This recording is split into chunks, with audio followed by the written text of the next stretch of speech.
Okay, tough act to follow, but hi everyone. I'm Mark Streer. I'm a scientific curator at SciByte. We're part of Elsevier. We develop software solutions for ontology management and semantic enrichment and semantic search. My main responsibility is translating and enriching biomedical ontologies and NER dictionaries into Japanese. And today I'll be sharing a pipeline I developed for that purpose. So first, the problem is that scientific language is messy. Let's say you're a breast cancer researcher and you're mining the literature, text mining use case, searching for papers on breast cancer. Using keyword search, string-based search, you search for breast cancer, you miss all these other useful papers that use things like mammary tumor, breast carcinoma. I know sort of ontologically they're slightly different. Not all tumors are cancer, if they're benign and so on, but for text mining, they're similar enough.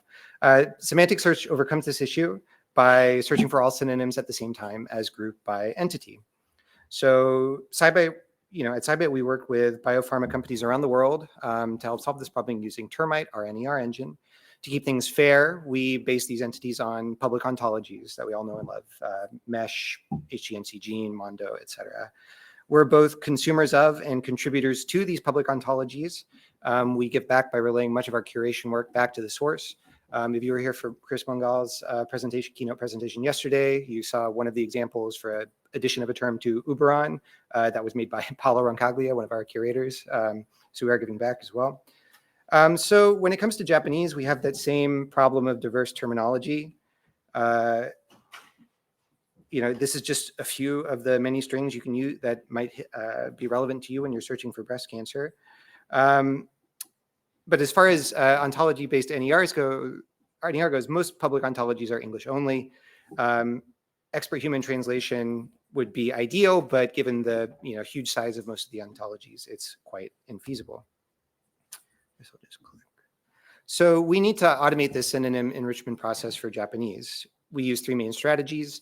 The first is that we use map terms from external resources. These can be just plain bilingual dictionaries. We like using stuff from the Japan's Database Center for the Life Science. But there's a matter of coverage. They don't cover all ontologies, and when they do, they often don't have multiple synonyms, often just a pref label.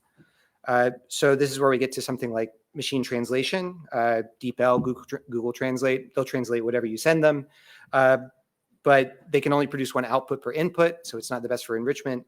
And direct translations aren't always the best. So LLMs, they're an improvement. You can prompt them to output many valid synonyms, but there's also a problem of validity. You might tell them not to directly translate, but the fact is that a lot of these models, they're trained on a primarily English corpus. If you speak a language other than English, you probably know, like if you wanted to respond in your native language, it sounds a little strange at times. So we have that same problem in Japanese. We can make it a little more variable by turning up the temperature, but then we have additional problems of bad validity. So what we do is we take all these various synonyms, good and bad, generated by these three approaches, and we feed them into this pipeline. The most important part of the pipeline is probably the LLM jury. We prompt these three LLMs to independently judge each synonym as valid or invalid and to justify their decisions. For evaluation, I kept synonyms with majority support, 2 out of 3, but we've also been experimenting with weighting them differently depending on the accuracy of these respective LLMs. So I found GPT 4.1, these are all OpenAI models, was pretty good. 0.1 was actually not so great. We think it's because it kind of reasoned its way out of decent enough matches for text mining. So to evaluate this LLM jury, I ran it over 100 random classes from the Mondo disease ontology and manually validated the resulting synonyms. We got about 20 per class. You can see that the jury does a pretty good job, about accuracy, precision, recall on the order of 80%. The performance here is actually better than when we only took synonyms with full agreement, 3 out of 3, which only got a slight gain in precision for quite a bad loss of recall.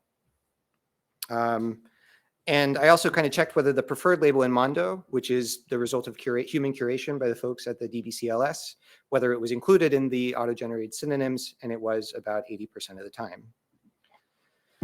Next, we search a vector database of the ontology classes using multilingual embeddings, search for Japanese in, get English out. And then we tell the LLMs, we send the top candidates along with the definitions, and we say, which is the best match? Which ones would you also match with it? Is it a broad match, exact match, narrow match, etc.? This step also has the advantage of enriching other classes other than the ones we started with. We feed the ones that maps to as candidate synonyms when we run the pipeline for those classes. And finally, we check the literature using a web search API to see if these strings actually are used by Japanese scientists and are present in the Japanese literature. It's not strictly necessary, but it kind of helps because we have to compile these dictionaries. We don't want to fill it up with thousands of synonyms that aren't going to annotate anything anyway. So the LLM, these synonyms, there's edge cases that come up. There's a requirement for a human in the loop. So we also have this little dashboard that I've taken some screenshots of. It shows all the candidate synonyms along with their provenance and the LLM jury ratings and the comments. So it makes it easier for the human in the loop to do their job. And that's it. You can read the conclusions. I just want to thank my colleagues at SciByte for helping me develop and validate this pipeline. I want to thank the folks at places like Uberon and the Monarch Initiative for creating such a rich resource such as Mondo and Uberon to begin with. And also the folks at the DPCLS who are, in my opinion, the premier source of bilingual English-Japanese curated data sets in the life sciences. Thanks. Thanks.